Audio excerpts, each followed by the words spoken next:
절대 불가능한 일이 성공했습니다. 섭씨 50도가 넘는 뜨거운 사막 한가운데서 농작물 재배가 성공했다고 합니다. 그것도 물 한 방울이 석유보다 귀한 사우디아라비아라고 합니다. 그런데 놀랍게도 그것을 가능하게 한 것은 바로 한국의 스마트팜 기술이었습니다. 오늘은 농업 강국으로 인정받지 못했던 한국이 어떻게 중동의 식량 혁명을 이끌게 되었는지 프랑스 최고 농업연구소 전문가가 전해주는 놀라운 사연을 들어보겠습니다. 사막을 푸른 농장으로 바꾼 한국의 기적, 지금 시작합니다. 사연 시작 전 구독과 좋아요 부탁드립니다. 저는 프랑스 국립농업연구소에서 25년간 근무해온 장피에르 르블랑이라고 합니다. 파리 근교에서 태어나 몽펠리에 농업대학을 졸업한 후 줄곧 식량 안보와 관련된 연구를 해왔죠. 몇 년 전 저는 프랑스 정부가 야심차게 추진한 사우디 식량 자급화 프로젝트의 책임자로 임명되었습니다. 사우디아라비아가 석유 이후의 미래를 준비하며 식량 자급률을 높이고자 하는 국가적 과제였어요. 리야드에 도착했을 때 그 뜨거운 열기는 제가 상상했던 것보다 훨씬 강렬했습니다. 3월인데도 낮 기온이 30도를 웃돌았죠. 프로젝트 부지는 리야드 외곽의 넓은 사막지대였어요. 그곳에 프랑스의 최첨단 농업 기술을 적용한 대규모 온실 단지를 건설하는 것이 우리의 목표였습니다. 르블랑 박사, 이 프로젝트는 우리 사우디의 미래입니다. 사우디 농업부 장관이 제 어깨를 두드리며 말했어요. 저는 자신있게 고개를 끄덕였지만 내심 불안했습니다. 연평균 강수량이 60mm에 불과한 이곳에서 과연 지속 가능한 농업이 가능할까 하는 의구심이 들었죠. 우리 팀은 최신 기술로 무장했습니다. 정밀 제어가 가능한 프랑스식 첨단 온실, 물 사용을 최소화하는 관계 시스템, 최신 센서와 자동화 설비까지. 유럽에서는 성공적으로 운영되던 시스템이었어요. 하지만 사막은 달랐습니다. 한 달 후 6월이 되자 기온은 45도를 넘나들었고 습도는 10% 이하로 떨어졌습니다. 우리의 시스템은 이런 극한 환경을 견디기 힘들었어요. 박사님, 수경재배 시스템의 물 온도가 너무 높아졌습니다. 식물들이 죽어가고 있어요.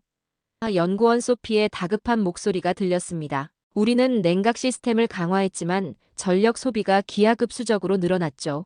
그리고 어느 날 아침 모래폭풍이 불었습니다. 온실 지붕에 미세한 균열이 생겼고 사막의 모래가 서서히 스며들기 시작했어요. 이건 불가능한 일입니다. 3개월 후 저는 장관에게 보고했습니다.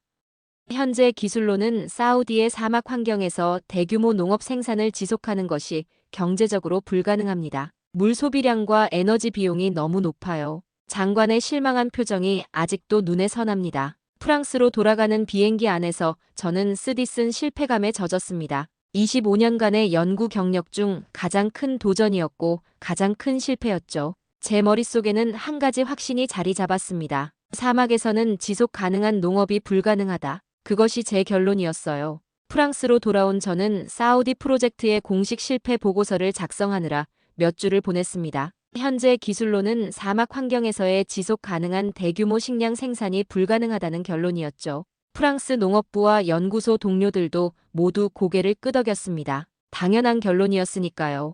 그런데 2개월 후 뜻밖의 전화가 걸려왔습니다.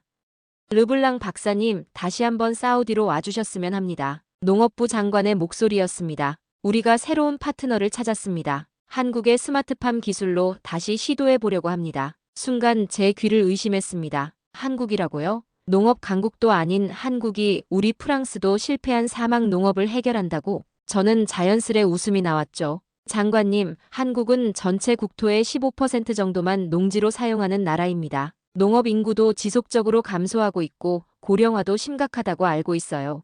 프랑스보다 농업 기술이 앞서 있다고 보기 어렵습니다. 하지만 장관은 단호했습니다. 르블랑 박사님, 우리는 이미 한국 기업과 MOU를 체결했습니다. 한국의 스마트팜 기술, 특히 수직 농장과 유리온실 복합 모델이 우리 환경에 적합할 것이라는 보고를 받았어요. 전화를 끊은 후 저는 즉시 한국의 농업 기술에 대해 조사하기 시작했습니다. 놀랍게도 한국은 좁은 국토에도 불구하고 1978년에 이미 쌀 자급자족을 달성했고 1996년에는 농업의 기계화를 이룬 나라였어요. 하지만 그건 어디까지나 온화한 기후 조건에서의 이야기입니다. 45도가 넘는 사막 환경은 전혀 다른 문제였죠. 다음 날 연구소에서 저는 이 문제를 국제 농업 전문가들과 논의했습니다. 미국에서 온 존슨 교수, 일본의 다나카 박사, 그리고 우리 연구소의 뒤부와 소장이 모였죠. 한국의 스마트팜이라. 다나카 박사가 코웃음을 쳤습니다. 우리 일본의 로봇 기술을 모방한 것에 불과합니다. 사막에서 성공할 리 없어요. 존슨 교수도 회의적이었습니다. 미국은 빅데이터와 AI를 활용한 정밀 농업을 도입했지만 사막 환경에서는 한계가 있었습니다. 한국이 무슨 특별한 기술이 있다고? 저도 동의했죠. 프랑스의 친환경 농업 기술도 사막에서는 실패했습니다. 한국이 성공할 가능성은 매우 낮아 보이네요. 그럼에도 불구하고 장관의 제안은 거절하기 어려웠습니다. 사우디 정부는 이번에도 거액의 연구비를 지원하겠다고 했고, 저는 사실 한국의 기술이 실제로 어떤 것인지 직접 확인해보고 싶다는 호기심도 있었어요. 알겠습니다, 장관님. 다시 한번 사우디 프로젝트에 참여하겠습니다. 제가 전화로 답했을 때 장관은 기뻐했습니다. 좋습니다. 그런데 르블랑 박사님, 이번에는 먼저 한국을 방문하셔야 합니다. 그곳에서 그들의 기술을 직접 확인해 보세요. 그렇게 저는 다시 한번 가방을 쌌습니다. 이번에는 동쪽으로 제가 한 번도 가본 적 없는 나라, 한국으로 향하는 비행기에 몸을 실었죠. 내심으로는 이건 시간 낭비일 뿐이라고 생각했지만 적어도 새로운 나라를 방문한다는 설렘은 있었습니다. 인천공항에 도착한 저는 약간의 문화적 충격을 받았습니다. 모든 것이 깨끗하고 효율적으로 움직이는 공항의 모습이 인상적이었죠. 서울에서 하룻밤을 묵은 후 농심 컨소시엄이 운영하는 스마트팜 연구단지로 향했습니다. 이곳은 제가 지금까지 본 어떤 농업시설과도 달랐어요. 르블랑 박사님 환영합니다. 유창한 영어로 저를 맞이한 김이사는 친절했습니다. 그는 1995년부터 시작된 농심의 스마트팜 연구 역사를 간략히 설명했어요. 우리는 2008년부터 수직 농장 기술을 개발해왔고 2018년부터는 해외 진출을 본격화하고 있습니다. 처음 보여준 시설은 대규모 유리온실이었습니다. 겉보기에는 프랑스의 첨단 온실과 비슷해 보였지만 내부는 완전히 달랐어요. 모든 시스템이 하나로 통합되어 자동으로 제어되고 있었죠. 이곳의 모든 환경 요소는 AI가 실시간으로 모니터링하고 제어합니다. 김이사가 태블릿을 보여주며 설명했습니다. 온도, 습도, CO2 농도, 광량까지. 작물이 필요로 하는 최적의 조건을 항상 유지하죠. 다음으로 안내받은 곳은 수직 농장이었습니다. 10층 높이의 선반에는 푸른 작물들이 LED 조명 아래서 자라고 있었어요. 로봇팔이 자동으로 작물을 돌보는 모습이 마치 공상과학 영화의 한 장면 같았습니다. 여기서는 물 사용량을 일반 농업보다 90%까지 절감합니다. 김이사의 설명에 저는 귀를 의심했어요. 그리고 생산량은 3배 이상 높아요. 90%라고요? 그것은 불가능합니다. 제가 의심스러운 표정으로 물었죠. 증거가 있습니까? 김이사는 미소를 지으며 데이터 센터로 저를 안내했습니다. 그곳에는 지난 5년간의 모든 생산 데이터가 그래프로 시각화되어 있었어요. 물 사용량, 에너지 소비, 작물 생산량, 품질 지표까지 모든 데이터가 그의 주장을 뒷받침했습니다. 이 시스템의 핵심은 통합입니다. 김이사가 설명을 이어갔습니다. 수직 농장의 고효율성과 유리온실의 자연광 활용을 결합했어요. 그리고 모든 것을 자동화했죠. 가장 놀라운 것은 물 재활용 시스템이었습니다. 작물에서 증발한 수분을 포집해 다시 사용하는 기술이었죠. 프랑스에서도 연구 중인 기술이었지만 한국은 이미 상용화에 성공했다는 점이 충격적이었어요. 이 기술이 사막에서도 작동할까요? 제가 핵심 질문을 던졌습니다. 2022년 11월, 우리는 이미 5만의 컨테이너형 스마트팜을 수출했습니다. 김이사가 자신있게 대답했어요. 40도가 넘는 환경에서도 안정적으로 작동하고 있죠. 연구 단지를 둘러본 후 저는 조용히 생각에 잠겼습니다. 이론적으로는 가능해 보였지만 실제 사막 환경은 더 가혹합니다. 45도를 넘나드는 온도, 모래폭풍, 극단적인 건조함. 한국의 기술이 정말 이런 환경을 견딜 수 있을까요? 르블랑 박사님 의심스러운 표정이시네요. 김이사가 웃으며 말했습니다. 걱정 마세요. 우리는 사우디 리야드에 4,000제곱미터 규모의 스마트팜을 이미 설계했습니다. 곧 직접 확인하실 수 있을 거예요. 한국을 떠나기 전 저는 여전히 반신반의했습니다. 기술적으로는 인상적이었지만 사막의 현실은 연구실의 이론과 다르니까요. 하지만 내심 기대감도 생겼습니다. 만약 한국의 기술이 정말 사막에서 작동한다면 그것은 전 세계 농업의 패러다임을 바꿀 혁명이 될 테니까요. 한국에서 돌아온 저는 장관에게 상세한 보고서를 제출했습니다. 한국의 스마트팜 기술은 인상적이지만 사우디의 극한 환경에서 작동할지는 검증이 필요합니다. 정직한 평가를 담았죠. 일주일 후 장관은 중요한 결정을 내렸습니다. 르블랑 박사, 당신은 이 프로젝트의 기술 감수자로 참여해 주셨으면 합니다. 장관이 요청했어요. 저는 고민 없이 수락했습니다. 솔직히 한국의 기술이 실제로 사막에서 어떻게 작동할지 직접 확인하고 싶었거든요. 제 연구 커리어에 있어서도 중요한 전환점이 될 수 있는 프로젝트였습니다. 공사는 놀라울 정도로 빠르게 진행되었습니다. 한국 팀은 모듈식 구조를 가진 시스템을 가져왔는데 마치 거대한 레고 블록처럼 현장에서 조립하는 방식이었어요. 외부는 강화 유리와 특수 소재로 이중 보호막을 형성했고 내부는 수직 농장과 유리 온실의 하이브리드 형태로 구성되었습니다. 이 구조물은 모래 폭풍에 견딜 수 있나요?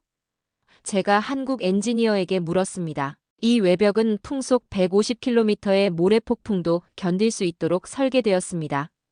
그가 자신있게 대답했어요. 또한 특수 필터링 시스템으로 미세한 모래 입자까지 차단합니다. 가장 인상적인 부분은 물 관리 시스템이었습니다. 작물에서 증발한 수분을 응축시켜 재활용하는 기술이었죠. 이 시스템은 물 사용량을 일반 농법 대비 90%까지 절감합니다. 김이사가 설명했어요. 또한 태양광 패널과 추결 시스템을 통해 에너지도 자급자족한다고 했습니다. 일부 사우디 과학자들은 여전히 회의적이었습니다. 사막의 온도는 때로 50도까지 올라갑니다. 이런 환경에서 작물이 살 수 있을까요?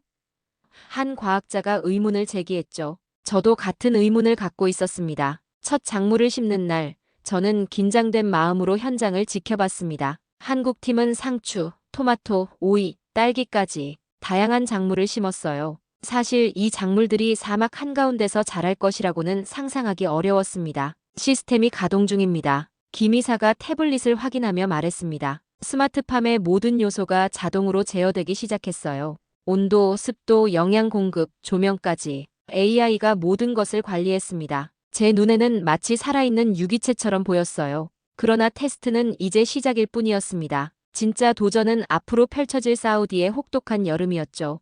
5월이 되자 바깥 온도는 40도를 넘기 시작했습니다. 시스템의 냉각 장치는 계속해서 가동되며 내부 온도를 일정하게 유지했어요. 에너지 소비가 너무 높아지면 경제성이 떨어집니다. 제가 걱정을 표현했을 때 김이사는 미소를 지었습니다. 걱정 마세요. 우리 시스템은 열 교환 효율을 극대화하도록 설계되었습니다. 지하 열저장 시스템을 활용해 에너지 효율을 높였죠. 프랑스 동료들에게 이메일로 진행 상황을 보고했을 때 그들은 여전히 의심스러운 반응이었습니다. 모래 폭풍이 한번 불면 모든 게 끝날 거야. 제 가장 오랜 동료인 마크의 메시지였어요. 저도 솔직히 그런 우려를 갖고 있었습니다. 사막의 자연은 인간의 기술을 항상 이겨왔으니까요. 그리고 마침내 사막이 우리에게 첫 번째 시험을 던졌습니다. 6월 초 거대한 모래 폭풍이 리야드 지역을 강타했고 우리의 테스트 시설은 그 직격탄을 맞았습니다. 그런데 6월 초의 모래 폭풍은 그저 시작에 불과했습니다. 사우디 기상청에 따르면 시속 70km에 이르는 강풍과 함께 가시거리가 50m 이하로 떨어질 정도로 강력한 폭풍이었죠. 거대한 황갈색 구름이 하늘을 뒤덮으며 리야드 전체를 감쌌습니다. 폭풍이 몰아치는 동안 저는 호텔에 머물렀지만 마음은 계속 스마트팜 시설에 가 있었어요. 시설이 무사할까? 창밖으로 휘몰아치는 모래를 바라보며 걱정했습니다. 사우디에서 근무하는 과학자들은 이런 폭풍이 일상이라고 담담하게 말했지만 제게는 경이로울 정도로 강력한 자연의 힘이었어요. 폭풍이 지나간 다음 날, 저는 서둘러 시설로 향했습니다. 현장에 도착했을 때 예상했던 것보다 상황이 심각했어요. 모래가 건물 입구까지 모여 작은 언덕을 형성했고 시설 주변은 모래로 뒤덮여 있었습니다. 르블랑 박사, 이쪽으로 오세요. 김이사가 저를 부르며 손을 흔들었습니다. 그의 표정은 놀라울 정도로 밝았어요. 우리 시설이 잘 견뎌냈습니다. 시설 내부로 들어서자 저는 믿기지 않는 광경을 목격했습니다. 푸르른 작물들이 LED 조명 아래서 평화롭게 자라고 있었어요. 마치 폭풍이 없었던 것처럼 말이죠. 어떻게 가능한 거죠? 제가 놀라움을 감추지 못하고 물었습니다. 우리 시스템은 폭풍이 오기 전에 이미 준비했습니다. 김이사가 설명했어요. AI가 기상 데이터를 분석해 폭풍의 도래를 예측하고 자동으로 보호 모드로 전환했죠. 외부 환기구는 완전히 봉쇄되고 내부 순환 시스템이 가동되었습니다. 그러나 더 놀라운 사실은 따로 있었습니다. 같은 지역에 위치한 다른 국가의 시범 농장들은 심각한 피해를 입었다는 소식이 들려온 것이죠. 미국 기업이 운영하던 온실은 지붕이 일부 파손되었고 일본식 스마트팜은 환기 시스템이 모래로 완전히 막혀 내부 온도가 급상승했다고 합니다. 프랑스 시스템도 전력 공급이 중단되면서 냉각 장치가 멈춰 작물의 상당 부분이 말라 죽었다는 소식이었어요. 르블랑 박사, 잠시 제어실로 오시죠. 김 이사가 저를 안내했습니다. 그곳에서 그는 폭풍 전후의 모든 데이터를 보여주었어요. 시스템이 어떻게 자동으로 대응했는지, 환경 조건이 어떻게 유지되었는지, 모든 것이 그래프와 차트로 시각화되어 있었습니다. 가장 중요한 것은 백업 시스템입니다. 김 이사가 강조했어요. 우리는 3중 전력 공급 체계를 갖추고 있습니다. 주전력, 태양광 발전, 그리고 비상용 배터리까지 어떤 상황에서도 시스템이 가동될 수 있도록 설계했죠. 며칠이 지나자 더 큰 도전이 찾아왔습니다. 리야드의 기온이 50도까지 치솟은 것입니다. 이런 무더위는 작물이 자랄 수 있는 한계를 훨씬 넘어서는 온도였죠. 외부 온도계의 숫자를 보고 있자니 숨이 막힐 정도였습니다. 이번에는 어떻게 견딜 수 있을까요? 제가 걱정스럽게 물었습니다. 김 이사는 태블릿을 보여주며 설명했어요. 우리의 냉각 시스템은 3가지 방식을 결합했습니다. 증발 냉각, 지열 냉각, 그리고 순환식 수냉각까지. 이 3가지가 조화롭게 작동하면서 에너지 효율을 극대화하죠. 실제로 내부 온도는 25도를 안정적으로 유지하고 있었습니다. 작물들은 여전히 건강하게 자라고 있었고 심지어 첫 수확물이 나오기 시작했어요. 상추와 토마토의 첫 수확이 이루어졌는데 품질도 놀라울 정도로 좋았습니다. 한 달 후 결정적인 순간이 왔습니다. 사우디 농업부에서 모든 시범 운영 중인 스마트팜 시설에 대한 종합평가를 진행한 것이죠. 그 결과는 충격적이었습니다. 미국, 일본, 프랑스의 시설은 모두 60%의 작물만 살아남았고 일부는 심각한 구조적 손상을 입었습니다. 하지만 한국의 스마트팜은 작물의 90% 이상이 건강하게 생존했고 시설 자체도 완벽하게 기능하고 있었어요. 이건 혁명적입니다.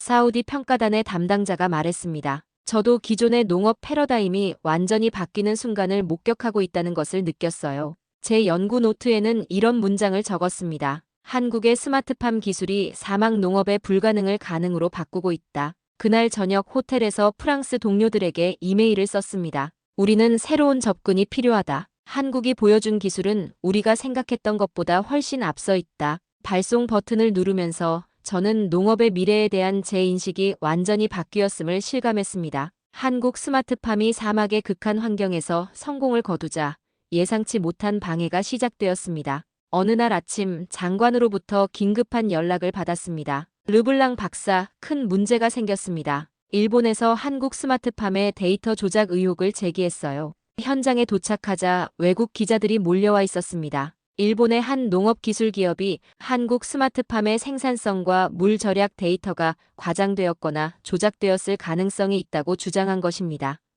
서구 언론들도 이 의혹을 받아들여 사막에서 작물이 그렇게 잘 자랄 리 없다며 의심의 눈초리를 보냈습니다. 김 이사는 당황하지 않고 차분하게 대응했습니다. 우리는 모든 데이터를 투명하게 공개할 준비가 되어 있습니다. 국제검증단의 조사를 환영합니다. 저는 농업 전문가로서 이 상황이 단순한 의혹 제기가 아님을 직감했습니다. 세계 농업 기술 시장에서 주도권을 잡기 위한 국가 간 경쟁이 본격화된 것이죠. 특히 중동의 식량 안보 프로젝트는 수십조 원 규모의 거대한 시장이었습니다. 제가 할 수 있는 일은 객관적인 검증이었습니다. 저는 직접 한국 스마트팜의 모든 데이터를 분석하기 시작했어요. 생산량, 물 사용량, 에너지 소비, 온도 변화, 모든 센서 데이터를 하나하나 검토했습니다. 밤을 새워가며 작업한 결과 중요한 사실을 발견했습니다. 이 데이터는 조작된 것이 아닙니다. 사우디 농업부에 제출한 보고서에 명확히 적었습니다. 한국 스마트팜의 기술은 실제로 주장대로 작동하고 있으며 그 효율성은 검증 가능합니다. 진실은 결국 밝혀지기 마련입니다. 사우디 농업부는 제 보고서를 바탕으로 한국 기술의 신뢰성을 재확인했고 오히려 의혹을 제기한 일본 기업의 해명을 요구했습니다. 그들은 결국 우리의 우려는 기술적 질문에서 비롯된 것이라며 한 발 물러섰습니다. 이 사건은 단순한 해프닝으로 끝나지 않았습니다. 오히려 사우디 정부가 한국의 스마트팜 기술에 더 큰 관심을 갖게 되는 계기가 되었죠. 때로는 역경이 기회가 됨을 다시 한번 깨달은 순간이었습니다. 데이터 조작 의혹이 해소된 후 사우디 농업부는 과감한 결정을 내렸습니다. 사우디 왕립식량안보위원회 의장이 직접 스마트팜 시설을 방문하기로 한 것입니다. 이는 전례 없는 일이었습니다. 사우디 왕실의 고위 인사가 외국 기업의 농업시설을 방문한다는 것은 그만큼 이 프로젝트가 국가적으로 중요하다는 의미였어요. 르블랑 박사 내일 의장님께서 방문하십니다. 그분은 식량 안보 분야를 직접 관장하시는 분입니다. 모든 준비를 완벽하게 해주세요. 장관의 목소리에는 긴장감이 묻어났습니다. 저와 김 이사는 밤새 준비했습니다. 모든 데이터를 정리하고 시설을 점검하고 프레젠테이션 자료까지 완벽하게 준비했죠. 다음 날 엄청난 경호원들과 함께 의장 일행이 도착했습니다. 검은색 리무진에서 내리는 의장을 보며 저는 긴장으로 손에 땀이 배었습니다. 김 이사의 표정도 평소보다 굳어 있었어요. 의장은 시설 입구에서 잠시 멈춰 서서 주변을 둘러보았습니다. 밖은 50도에 가까운 사막 열기로 가득했지만 그의 표정은 평온했습니다. 시설 내부로 들어서자 의장의 눈이 커졌습니다. 푸른 작물들이 가득한 수직 농장과 유리온실의 모습은 사막 한가운데서 볼 수 없는 광경이었으니까요. 이건 마치 기적과 같군요.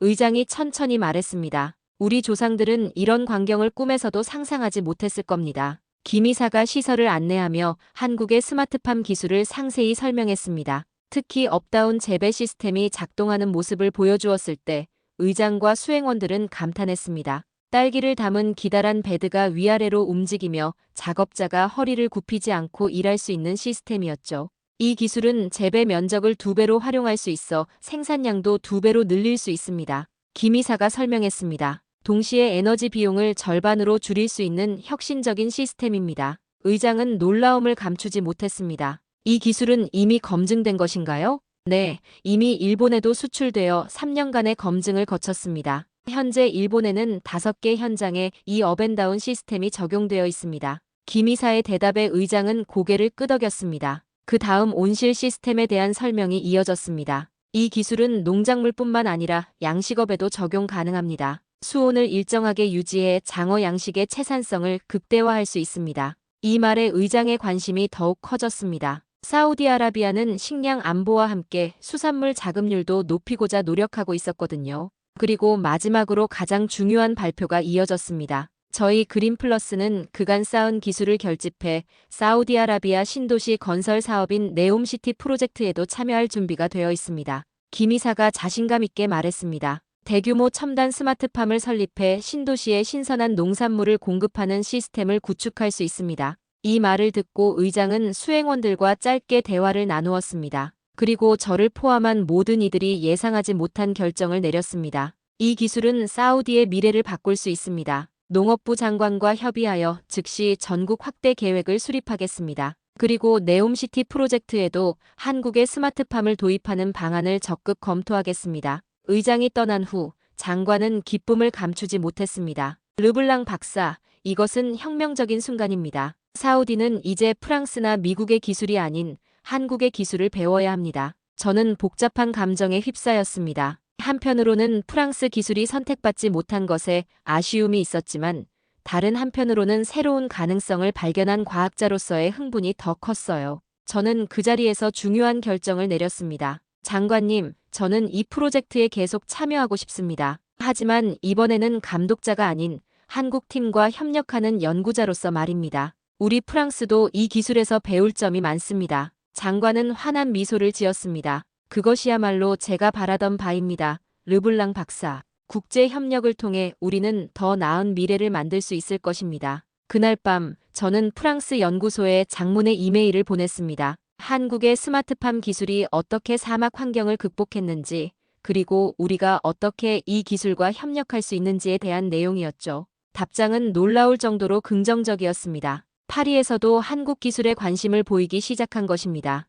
김 이사는 저에게 손을 내밀었습니다. 르블랑 박사님의 객관적인 평가가 없었다면 이 프로젝트는 성공하지 못했을 겁니다. 앞으로 함께 일하게 되어 기쁩니다. 저는 진심으로 그의 손을 맞잡았습니다. 이제 우리는 경쟁자가 아닌 동료가 되었으니까요. 사막의 저녁 노을을 바라보며 저는 세계 농업의 새로운 장이 열리고 있음을 느꼈습니다. 사우디 프로젝트가 성공한 지 1년이 지났습니다. 제가 한국 팀과 협력하여 진행한 프로젝트는 예상을 훨씬 뛰어넘는 성과를 거두었어요. 사우디 전역의 초기 5개 지역에 대규모 스마트팜 단지가 건설되었고 네옴시티에는 100헥타르 규모의 미래형 스마트팜 복합단지 건설이 시작되었습니다. 그리고 이 모든 일이 불과 1년 만에 이루어졌다는 사실이 놀라웠죠. 가장 인상적인 것은 한국 기업들의 중동 진출이 급속도로 확대되었다는 점입니다. 저는 기미사로부터 한국에서 개최한 K스마트팜 로드쇼에 대한 소식을 들었어요. 아랍에미리트, 쿠웨이트, 사우디아라비아에서 열린 이 행사에 농심과 CJ제일제당을 비롯한 12개 한국 기업이 참가해 39건의 수출 상담을 진행했다고 합니다.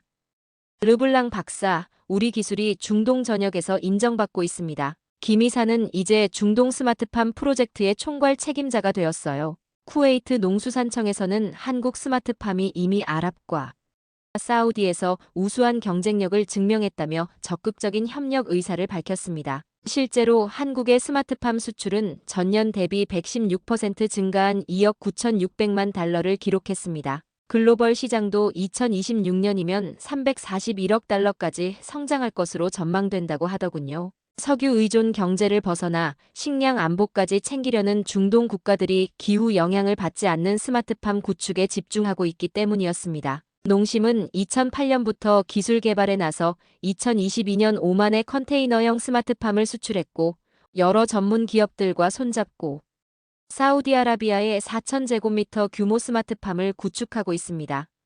김 이사가 자랑스럽게 설명했어요. CJ제일제당도 직접 개발한 수직 농장 솔루션을 중동 바이어들에게 소개하며 스마트팜 시장에 뛰어들었다고 했습니다. 프랑스로 돌아온 저는 국립농업연구소에서 특별 강연을 요청받았습니다. 주제는 한국 스마트팜의 성공과 프랑스 농업의 미래였어요. 강연장에는 연구원들뿐만 아니라 농업부 고위 관계자들도 자리했죠. 제가 처음 사우디로 갔을 때는 사막에서 대규모 농업이 불가능하다고 확신했습니다. 강연을 시작하며 제가 말했습니다. 하지만 한국의 스마트팜 기술은 그 불가능을 가능으로 바꾸었습니다. 사막의 모래바람을 이겨내고 세워진 K스마트팜은 이제 중동의 식량 안보를 책임지는 핵심 기술이 되었습니다.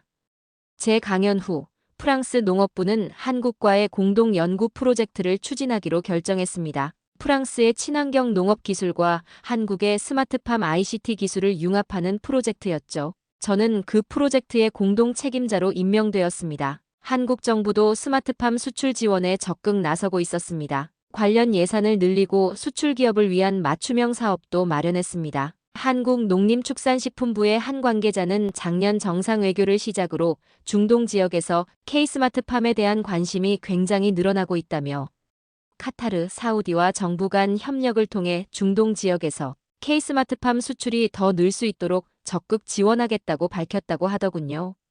마지막으로 파리에서 열린 국제농업기술 포럼에서 제가 연설했습니다. 농업의 미래는 국경을 초월한 협력에 달려 있습니다. 한국의 스마트팜 기술은 전 세계 식량 안보에 새로운 희망을 주고 있습니다. 특히 중동과 같은 극한 환경에서도 안정적인 식량 생산이 가능하다는 것을 증명했습니다. 그날 밤 호텔 창문으로 파리의 불빛을 바라보며 지난 몇 달을 되돌아보았습니다. 한때는 사막에서의 농업이 불가능하다고 단언했던 제가 이제는 그 불가능을 가능으로 만든 한국 기술의 지지자가 되었습니다. 과학자로서 고정관념을 버리고 새로운 가능성을 받아들이는 것, 그것이야말로 진정한 발전의 시작임을 깨달았습니다. 나는 농업의 미래를 다시 보게 되었다. 한국이 그 길을 열었다. 제 저널에 이 문장을 적으며 사막의 모래바람을 이겨내고 세워진 K스마트팜이 가져온 혁명의 의미를 다시 한번 되새겼습니다. 그리고 이 도전은 아직 끝나지 않았다는 것을 알았습니다.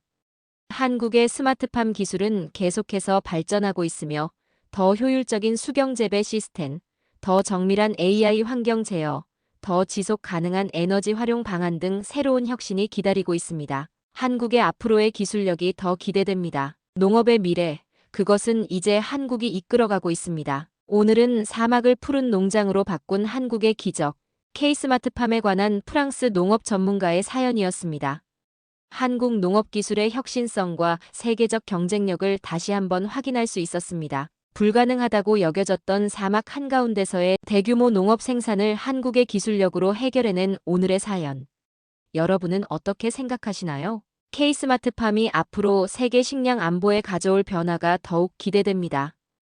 오늘 사연에 대한 여러분의 생각을 댓글로 남겨주세요. 내일도 감동적인 사연으로 찾아뵙겠습니다. 귀한 시간 내주셔서 감사합니다.